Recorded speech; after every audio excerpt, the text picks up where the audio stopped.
İsraillə İran arasında döyüşlər davam edir.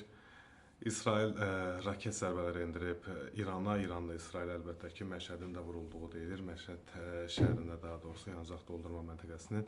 Amma indi ən çox izlənilən, ən çox müzakirə olunan xəbərlərdən biri İranın İsrailin Hayfa şəhərinə raket zərbəsi endirməsi və raketlərdən bir neçəsinin bu dəmir qübbə və sair tərəfindən, hava hücumundan müdafiə sistemi tərəfindən vurulmamaqda. Şəhərə düşüb, şəhərdə yanğın var.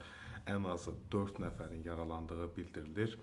İran isə və İsrail isə İrana, hətta Netanyahu bildirib ki, İsfandakı reaktoru məhv eləmişik. O reaktor olmasa İran heç vaxt nüvə silahına sahib olmayacaq. İranın paytaxtı Tehranda isə insanlar təşviş içində. Yollarda tıxac yaranıb və deyilənə görə bildirilir ki, farslar Tehran şəhərini, İran paytaxtını tərk edirlər. Böyük hücumlar gözlənilir, bəlkə də ona görə.